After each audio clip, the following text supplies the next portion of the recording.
बे समाव मोनसे गोनां रादाब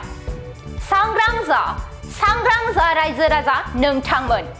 फिन कभिडनि साग्लोबनाय बांगासिनो दं सुबुंफोरनि देहायाव फिन कभिडनि साग्लोबनाया बांगासिनो दं बेखौ नोजोर होनानै सरकारा नेमखान्थिफोर फोसावदों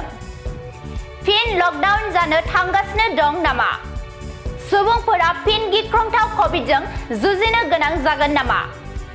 जानो हागौ बे सोंथिफोरा सुबुंफोरनि गोसोआव गले गले फैगासिनो दं नंगौ माखासे हादोरफोराव फिन कभिड साग्लोबनायनि रादाब गोसारनायखौ नुनो मोनदों हंकं आरो सिंगापुरजों लोगोसे दायो भारतआवबो कभिड केसफोर मोनदों भारतनि माखासे नोगोरफोरावबो कभिड केसफोर मोननाय जादों टाइम्स अफ इन्डियानि रिपर्टनि बायदिब्ला मुम्बाइ चेन्नाइ आरो अहमदाबादजों लोगोसे दिल्ली बायदि नोगोरफोराव कभिड केसफोर मोननाय जादों दासिमाव गोसारनायनि सीमाया गुसेबब्लाबो नाथाय बांलांनायनि इसारा होदों रिपर्टनि बादिब्ला दासिम मुम्बाइआव गासै 95 सुबुंफोरनि देहायाव कभिड-19 मोननाय जादों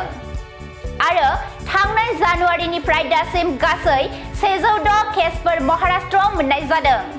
गुबुन फारसेथिं हंकंआव कभिड-19 जों दासिमाव गासै 50 सुबुंफोरा जिउ गोमाबाय होननानै मिथिनो मोनदों मख'नो गोनांदि कभिड-19 नि गोसारनायखौ नोजोर होनानै देहा फाहामगिरिफोरा माखासे सुबुरुनफोरखौ होदों बैसोगोरा सुबुंफोर गोरबोआव थानाय आइजोफोर आरो सावस्रि जेंना गोनां सुबुंफोरखौ बेंखनजानाय जायगाफोराव मास्क गाननानै सुबुरुन होदों